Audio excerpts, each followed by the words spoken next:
j'étais un petit peu décontenancé. Je croyais qu'il y avait une poignée de 4-5 jeunes à la rigueur qui auraient fui avant que j'arrive. Surtout qu'il y avait la bonne excuse de la pluie et du bac là qui se profile à l'horizon. Donc je change de sujet pour vous faire participer.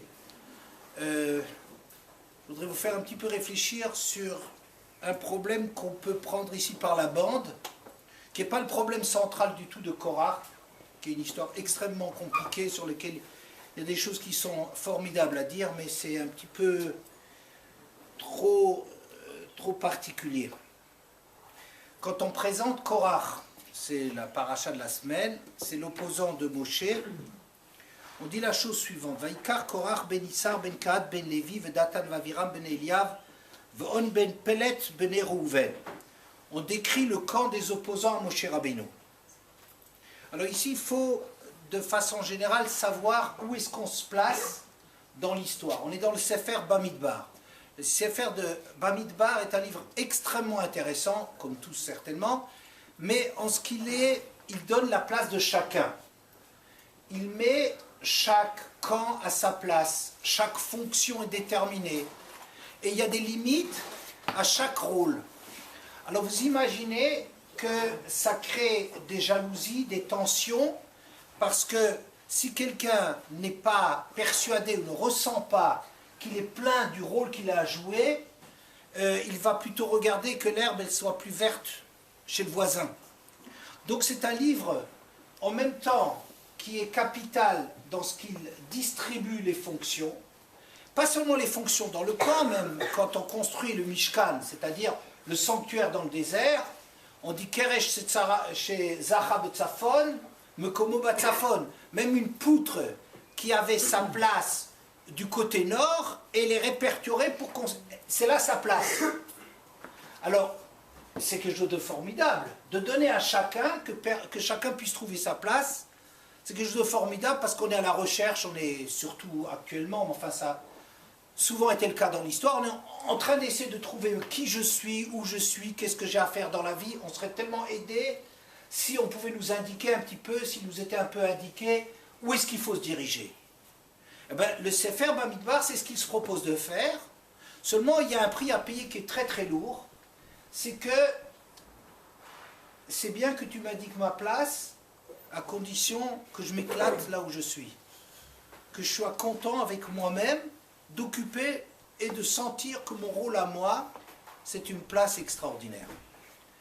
Dans le livre de dans Nassau, la paracha de Nassau qu'on a lu il n'y a pas longtemps, il y a une très grande description de korbanot, les offrandes de chaque tribu, de chaque chef de tribu.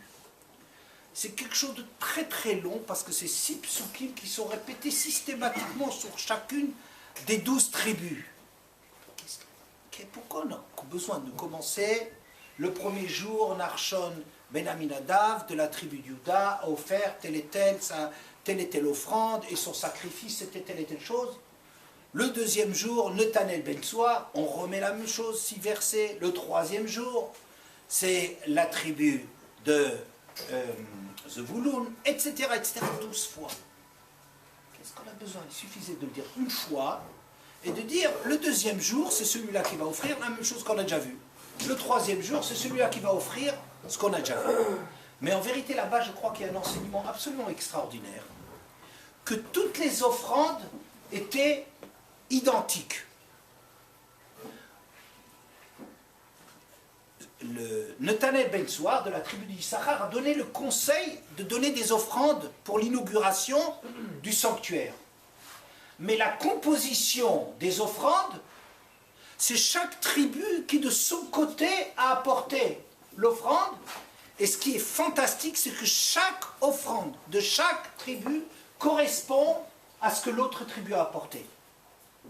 Ça, c'est une chose fantastique. C'est-à-dire, l'un c'était un roi, l'autre c'était un sage de Torah, l'autre c'était un organisateur, l'autre c'était un homme d'affaires, l'autre c'était etc., etc. Et chacun, avec son approche à lui, il arrivait à apporter une contribution identique de celle de Juda qui était le roi.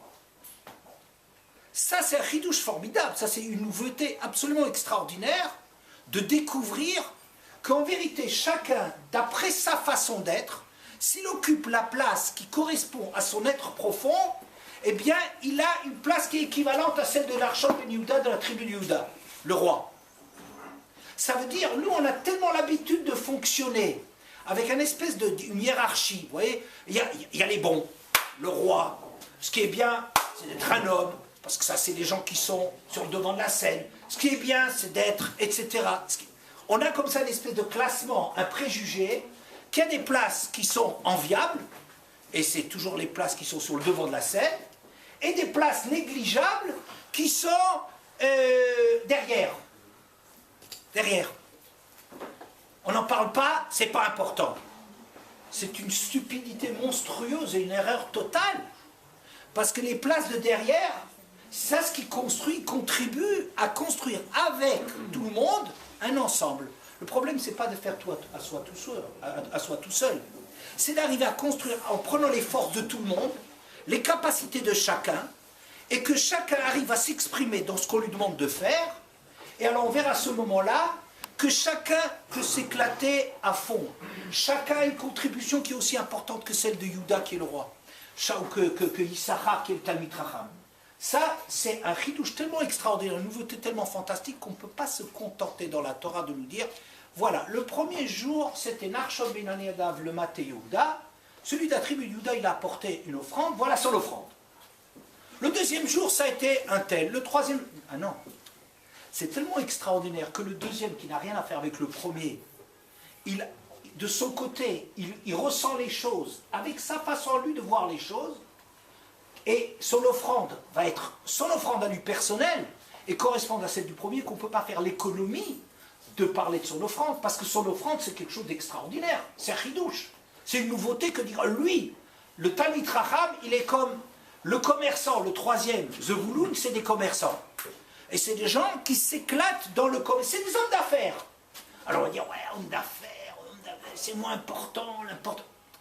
Si c'est un homme d'affaires qui arrive à savoir qu'est-ce qu'il a comme but dans la vie et qui contribue avec ses capacités à contribuer à ce que l'ensemble marche, sa place est identique et aussi forte que celle des autres. Actuellement, on a une espèce de folie de croire, mais c'est une petite parenthèse.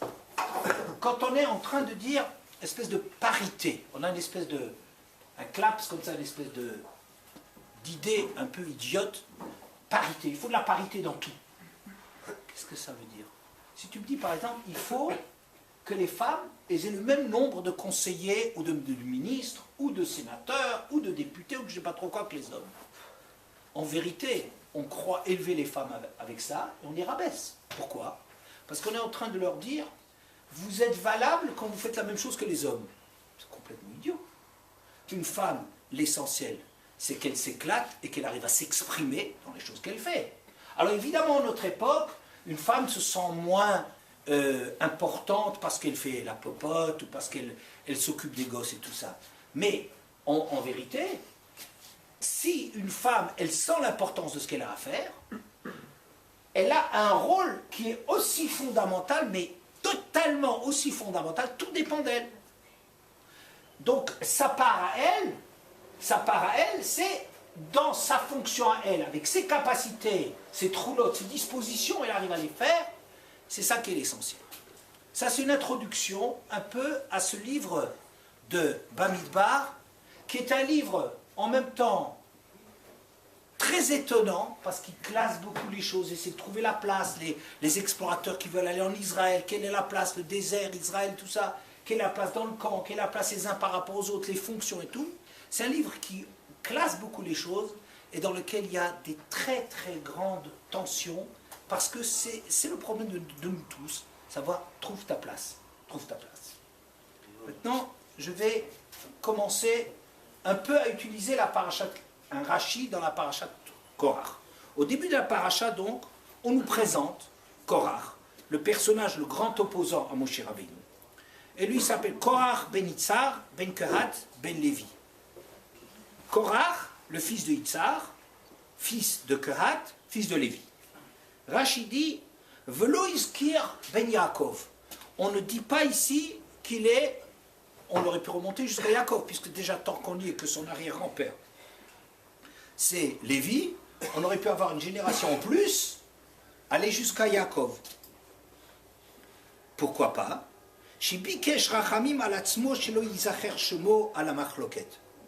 Yaakov Avinu ne voulait pas faire partie d'une dissension, d'une machloket, d'une dispute. Et il a prié, son souci dans sa vie, ça a été de rassembler. Ça a été de rassembler. Et lui, est-ce qu'il connaissait l'histoire de Korach par Ruach HaKodesh? C'est pratique de penser ça. Je n'en sais rien. Je n'en sais rien. Je ne sais pas si un prophète il sait le temps qu'il fera demain. Je ne sais pas si ça nous intéresse qu'il sache ça. Mais ce qui est sûr, c'est que Yaakov, il a prié pour ça, c'est-à-dire qu'il avait un souci absolument extraordinaire de ne pas être dans les clans. Et ce travail-là, ça fait que quand il y a eu vraiment une scission dans le peuple, d'un côté Korach, de l'autre côté Moshe, on n'a pas cité Korach là-dedans. Par contre, il y a des endroits dans lesquels on parle de la famille de Korach, et là-dessus on cite Yaakov. C'était à l'endroit quand on va les décrire comme le Viim, ils vont faire les chants dans le Beth Amikdash. Là-dessus, c'est un endroit dans lequel il joue sa fonction. On n'hésite pas à le citer comme descendant de Yaakov. Maintenant, je vais vous poser la question suivante. Qu'est-ce que ça veut dire que Yaakov a le souci de ne pas participer aux disputes? Il me semble que c'est bien Yaakov qui a fait une tunique spéciale à Yosef et qui était la cause de toutes les disputes avec les frères. Ici, on est en train de présenter un personnage, Yaakov. Tu sais, Yaakov, c'est un homme de paix. Yaakov, c'est un homme de klal. Yaakov, il essaie de rassembler tout le monde. Yaakov, il n'est pas du côté des uns ou des autres. Ça, il a prié là-dessus, ça veut dire que c'est ça que la prière, c'est là qu'on s'exprime, on exprime les choses qui nous tiennent à cœur. C'est ça ce qui lui tenait à cœur. Mais je veux dire, s'il y a quelqu'un qui a fait la dissension dans le peuple juif, c'est bien Yaakov, avec son histoire de favoriser Yosef. Je ne fais pas allusion à des choses qui sont inconnues. Comment vous comprenez ça? Comment vous comprenez ça? Ce Yaakov, qui personnellement dans sa vie a fait une place spéciale à Yosef, Vayas Loktonet Passim, il lui a fait une tunique de bigarré, différentes couleurs, une tunique royale, qui mettait Yosef en valeur, et dont les frères ont été jaloux de cela. Et c'est ça, une des raisons pour laquelle il y a eu une haine et une tension terrible entre les frères. Oui, c'est Yaakov qui l'a fait. C'est joli à côté de ça d'aller prier pour l'union et la concorde et les trucs de machin. C'est très joli ça. Qu'est-ce qui se passe? Est-ce que vous arrivez à comprendre, à concilier les deux choses?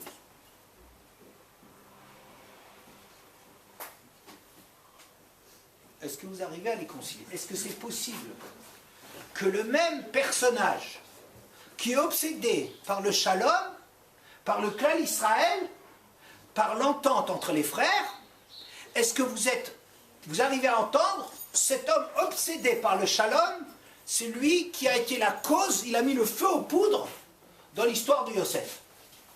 C'est l'inverse. Pourquoi? Quel inverse? Puisqu'il a mis le feu aux poudres, oui. Il a pris conscience de la chose, de la gravité de la chose, et à la fin de sa vie, il a demandé ça. Bien. Proposition. Yaakov, comme tout jeune homme, ou tout jeune papa, enfin, il avait déjà 77 ans à l'époque, mais enfin, comme tout vieux jeune père, quand enfin il a eu un fils de Rachel, sa bien-aimée, il n'a pas pu s'empêcher de... Et alors, bon, il a réfléchi à cela, et puis il s'est dit, ah, quelle gaffe j'ai faite, et il va passer sa vie à essayer de rattraper cette gaffe. C'est peine perdue, il ne rattrapera rien du tout. Ouais. Bon, la vérité, je dirais que ce genre d'explication, je ne crois pas. Je n'y crois pas j'en crois pas un mot. C'est-à-dire, cette espèce de truc un peu psychologique, voilà, c'était Yaakov Avinu, il était un peu, oui, il aimait spécialement, il aimait Yosef. Pourquoi? Parce que Yosef, il lui rappelait sa femme défunte qu'il aimait tellement, il lui rappelait Rachel, et puis il avait travaillé pour Rachel, il avait un attachement, et puis ce fils, en vérité, lui ressemble, et puis c'est, etc. Alors il le rapproche, il le met près de lui, Benzkouni Moulo, il le rapproche de lui, il lui enseigne tout ce qu'il a appris, il enseigne ça à son fils, il le chapeaute, il lui donne tenez de passim et tout ça. Ouais. Alors on m'a dit oui, il avait une préférence pour ce fils, il faut l'excuser. Ouais. Bon. Après il a fait tchouva. Ouais, c'est un peu tard la tchouva parce qu'il y avait une haine dans les frères. Au contraire, moi il aurait dû mettre la pédale douce. Il aurait dû mettre la pédale douce, c'est-à-dire atténuer les tensions qu'il y avait entre les frères, au point que l'Oyachlou d'Abro le Shalom, les frères n'arrivaient pas à parler calmement à Yosef. Ils avaient peut-être tort, mais ils ont une grandeur. C'est qu'ils ne sont pas en train de parler d'une certaine façon et d'être hypocrites par ailleurs. Vous voyez? À Yosef, ils ne pouvaient pas le saquer, ils ne faisaient pas de la lèche. Ils ne pouvaient pas lui parler calmement. Il en voulait énormément. Yaakov, au lieu d'étouffer cela, au lieu de régler ses problèmes, qu'est-ce qu'il a fait? Il a attisé encore le problème, il a fait Vayas Noctonet Fassim. Il y a une Gemara qui dit la chose suivante, que l'Olam, Al Yeshane Adam ben Banav. On n'a pas le droit de distinguer un enfant parmi les autres, parce qu'à cause de cet habit que Yaakov a fait à son fils, à écouter ça, parce qu'il faut écouter le Zohar là-dessus. Yosef est descendu en Égypte, les frères sont descendus en Égypte, le père est descendu en Égypte, et Dieu lui-même, il est parti en exil. Excusez-moi, là vous dites que la vie qu'il lui a fait à Yosef, mais c'est avec le tissu qu'il a utilisé Yaakov, c'était avec la robe de mariée de Rachel, donc c'était un jupe pour Yosef. Quelle différence qu'il a fait pour les autres? Si le tissu il est à la mère, ça revient au fils. Il n'a pas fait des tissus pour les autres avec les autres robes de mariée. Ah oui, parce qu'il n'a pas fait pour les mères aussi. Comment? Parce que le tissu qu'il a utilisé pour la mère, le reste, c'est pour le fils. Mais je ne comprends pas. Tu es en train de... Les frères, ils ne peuvent pas saquer Yosef, et il va prendre la robe de mariée de sa femme. Alors que le tissu, vous donnez à qui? Je m'en fiche, qu'il le laisse dans une caisse. C'est la robe de mariée de ma femme, je ne sais pas où est-ce qu'elle est. Hein. C'est vrai, j'avais pas lu le Midrash, je ne savais pas qu'avec une robe de mariée, on va faire un truc. Moi, je trouve qu'il est un peu ridicule. Moi, personnellement, si c'est ça, ça veut dire le Midrash, j'aurais trouvé ridicule d'habiller un de mes enfants en blanc. Ça se faisait au 19e siècle chez les Anglais, mais c'était des gens un peu... Oscar Wilde, comme ça, un peu des gens un peu... oui, on les aimait comme des filles, après c'est des gonzesses, ils ne savent pas eux-mêmes si c'est des filles ou des garçons, ça explique pas mal de choses. Bon, moi j'aurais pas fait un truc pareil, j'aurais trouvé ça du plus mauvais goût.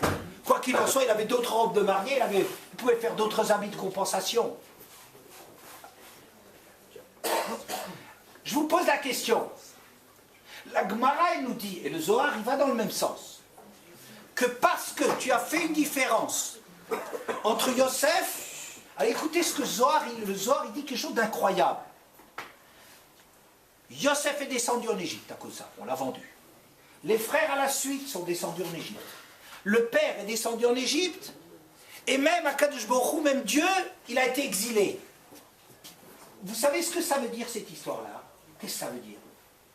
Ça veut dire que quand on commence à faire des différences et à privilégier un enfant, ça remet tout l'édifice personnel et familial en question. Yosef, ça ne pouvait plus être un type normal. Si son père, il le distingue, celui qui porte le rôle, la couronne, eh ben c'est un gars qui va jouer un rôle, maintenant il va devenir un type important, il n'est plus à sa place. Il va descendre en Égypte pour apprendre à vivre avec les autres. Les frères, ils sont remis en question, ils sont descendus parce qu'il y a une préférence qui a été marquée envers Yosef. Le père, ça c'est encore plus grave. Même le père est remis en question. Parce que vous savez bien, quand il y a des enfants qui se disputent, et la maman elle vient, et elle punit l'un des deux, qu'est-ce qui se passe? Dès que la mère elle a le dos tourné, celui qui a été puni, il se retourne vers l'autre, il lui crie dessus, c'est ta faute, etc. Pourquoi? Parce qu'il n'ose pas attaquer la mère. Mais en vérité, c'est la mère qui est remise en question. Seulement, on n'ose pas le dire, parce que ça, c'est iconoclaste. C'est trop grave. Alors, on n'ose pas le dire, mais en vérité, il s'agit qu'on considère que la mère, elle a été injuste. Ça veut dire que Yaakov, dans cette histoire-là, même si on n'ose pas l'attaquer personnellement, ça place aussi les remises en question. C'est plus un père, c'est quelqu'un qui a des chouchous. Il fait du favoritisme. Donc, même si les frères ne vont pas l'avouer, Yaakov aussi n'est plus à sa place. Il doit tout reapprendre à zéro. Et je dirais encore plus grave, quand on dit la Shrina, elle va en Égypte, ça veut dire que quand Baruch Hu descend en Égypte, ça veut dire quoi? C'est pas qu'Hachem il prend ses valises et qu'il... Non, c'est pas comme ça que ça se passe. Ça veut dire que même l'image de Dieu, elle est descendue. Ça veut dire pas de justice dans le monde. Vous entendez? C'est ça le pshat. Je pense que le Zohar, il veut nous dire cette façon-là. Quand tu mets quelqu'un, tu fais du favoritisme dans une famille, tu sais ce que tu fais. Tu le bousilles lui.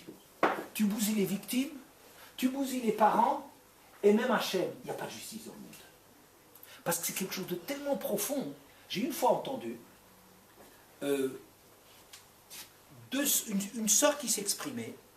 C'était une vieille, il y avait deux sœurs, de 72 et de 77 ans.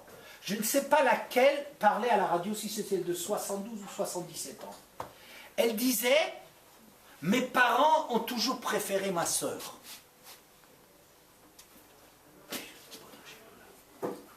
À 72 ans, 77, elle a encore ça en travers de la gorge.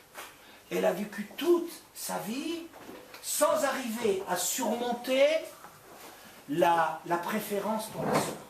Jusqu'à sa mort, jusqu'à sa dernière minute, ça lui accompagne, elle garde ça en travers de la gorge. Mes parents ont préféré ma sœur. On a pitié, la pauvre, on pleure. Quand on entend un truc pareil, mais regarde ça, ils ont bousillé cette pauvre fille à l'âge de 3 ou 4 ans, ils l'ont bousillée pour 70 ou 90 ans, elle est fichue. Vous entendez? Bon. Alors je pose la question suivante. Est-ce que vous croyez vraiment que Yaakov Avinu, il avait besoin que la Gemara ou le Zohar disent que c'est grave de privilégier un enfant? Il a besoin de lire dans la Gemara pour le savoir?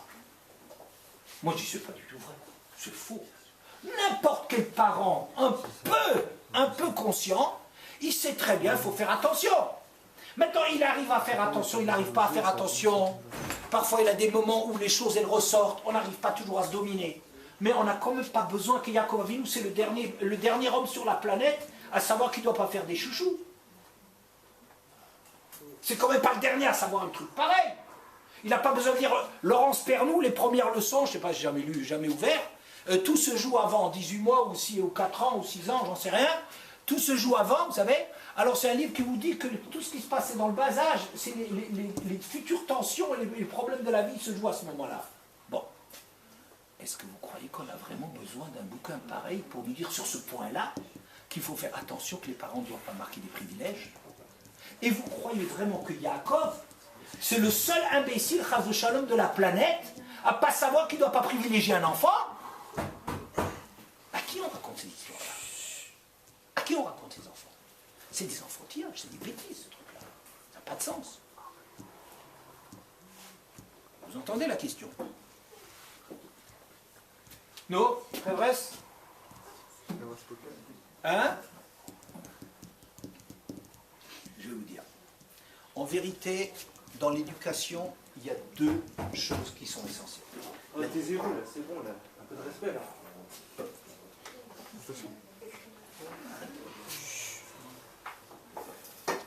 Il y a deux choses qui sont nécessaires dans l'éducation. Deux choses. Un, il faut donner à chacun, aider chacun à jouer le rôle qui est le sien. Il faut que chacun puisse avoir les moyens de vivre sa vie. Ça veut dire que les parents doivent avoir une préoccupation quand ils ont des enfants. Il n'y a pas un enfant qui ressemble à un autre. Le chinour, ce qu'on appelle le chinour, l'éducation, c'est quoi? C'est Rachid dit, c'est de mettre un homme ou un objet, quand on fait Chanukah Tamiz Béar, quand on fait cela, c'est quoi? C'est amener la chose à pouvoir jouer son rôle dans la vie. Vous entendez? Ça, c'est le chinour. Le chinour, c'est quoi l'éducation? C'est aider, rassurer, mettre en place un enfant sur les rails pour que le jour où on enlève les parents, c'est un enfant qui peut fonctionner avec ses propres forces. Ça, c'est l'obligation, une des deux obligations que les parents ont vis-à-vis de leurs enfants. Les parents sont obligés d'apprendre aux enfants à trouver leur place, à les aider à trouver leur place et leur rôle dans la vie. C'est essentiel. Essentiel. Ça veut dire, j'ai un enfant, il aime faire du sport, et il aime se dépenser, et il a telle et telle qualité, eh bien il faut que je réfléchisse comment développer ça. Il y en a un autre qui est un artiste, il faut que je l'aide là-dedans. Il y en a un autre qui est, etc. Un autre, il aime étudier, rêver. Bon, alors on va le mettre. Un, il est comme ça, un, c'est plutôt un gars qui fait des affaires, tout ça. Je dois aider chacun, les parents, ils ont un peu le recul et un peu les moyens, ils doivent aider chacun à fonctionner dans la vie sans eux. Qu'est-ce que c'est une éducation réussie? C'est le jour où quand vous enlevez les enfants, quand vous enlevez les parents, ça y est, l'enfant il peut marcher. Vous savez, quand on dit que Yosef, par exemple, quand il allait fauter avec la femme de Poutifar, il a vu l'image de son père. Vous ne croyez quand même pas une seconde que là où il était dans le palais, que lorsqu'il était dans le palais de Poutifar, il a vu une image de son père. Vous ne croyez quand même pas un truc pareil. Hein, c'est pas de ça qu'il s'agit. Mais ça veut dire qu'au moment de fauter, il a une conscience de d'où il venait, qui c'est son père. Il y a une chose qui est venue, l'éducation qu'il a eue, eh bien ça l'a aidé que dans un moment tellement difficile à surmonter, dans un moment où il désirait tellement cette femme de Poutifar, qu'est-ce qu'il a aidé? Il voit l'image de son père. Il n'y a pas une image encadrée.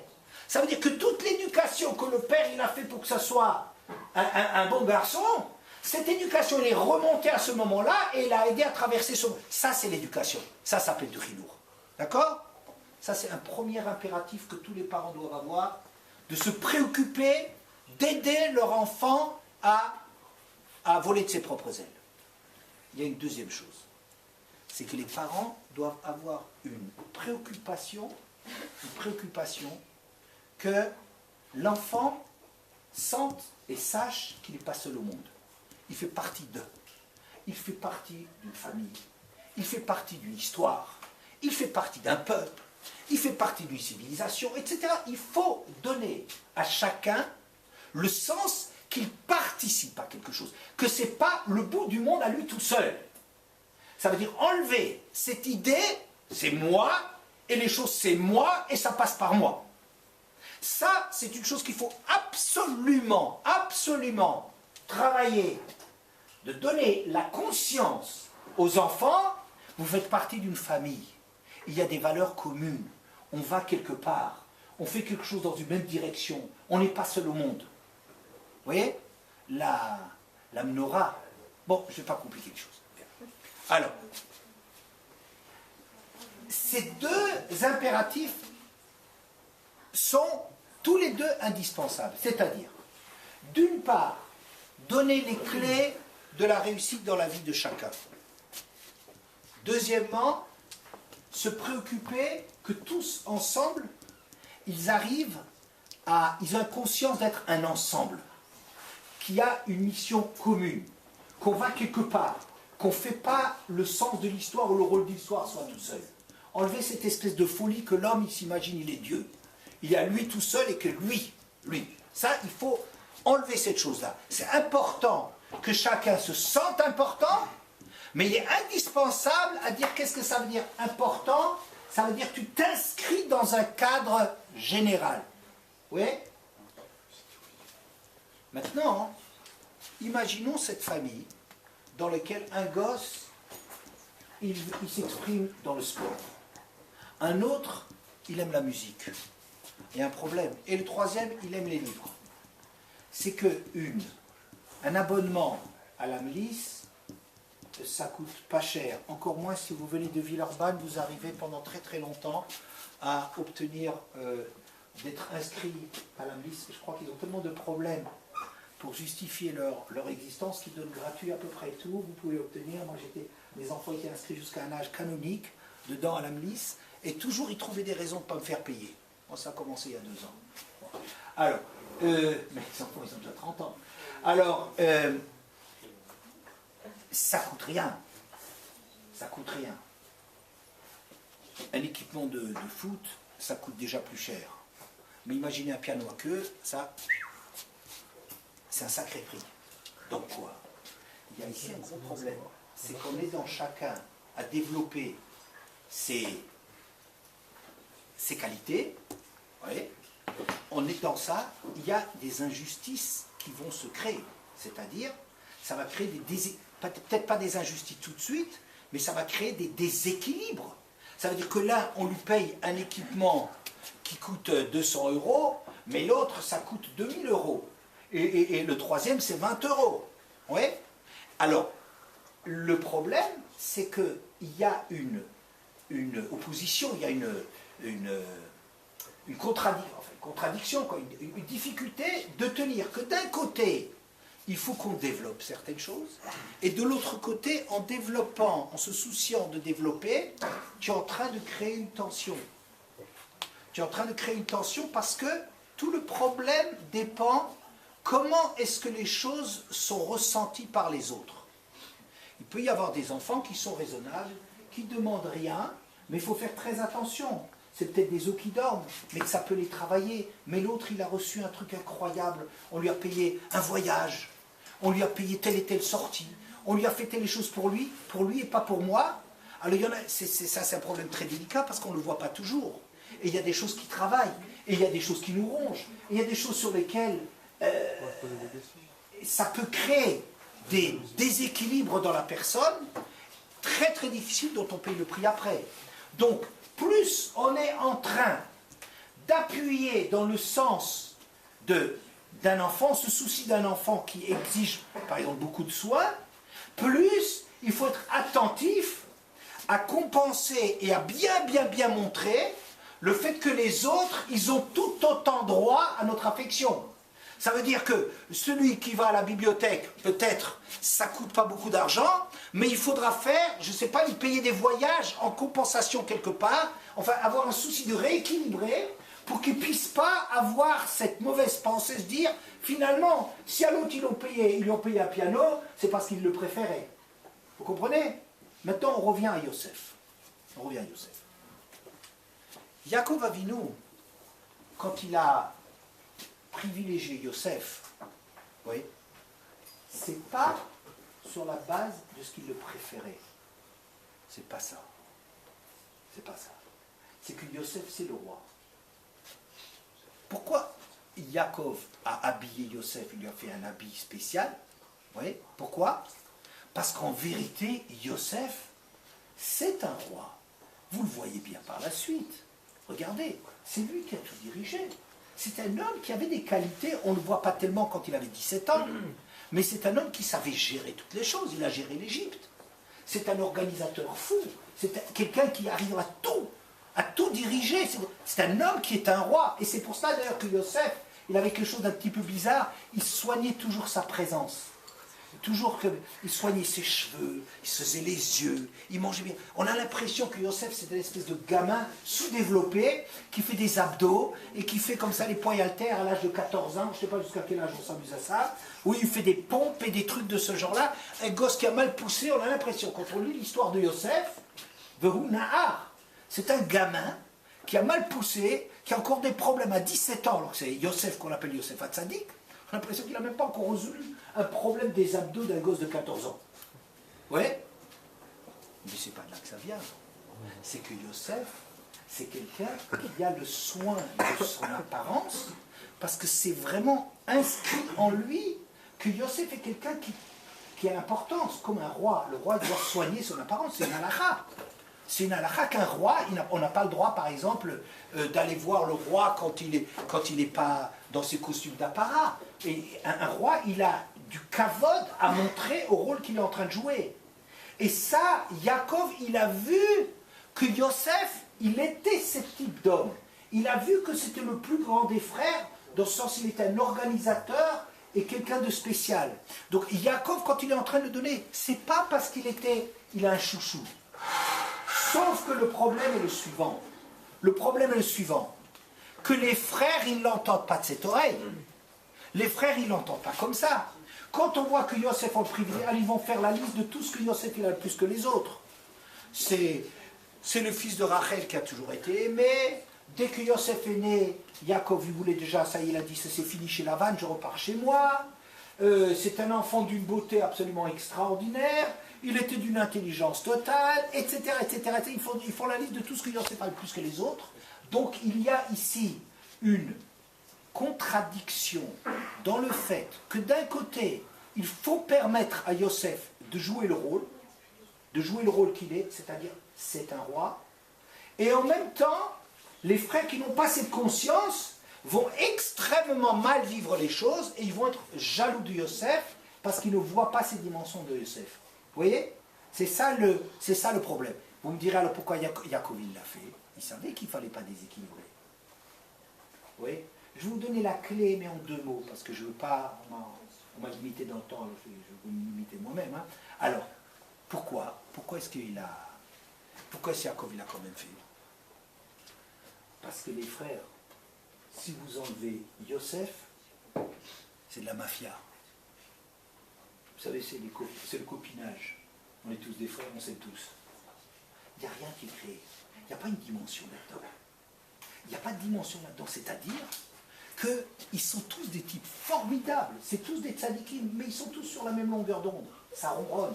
Entre les frères, il n'y a jamais eu de frères, il n'y a jamais eu de tension.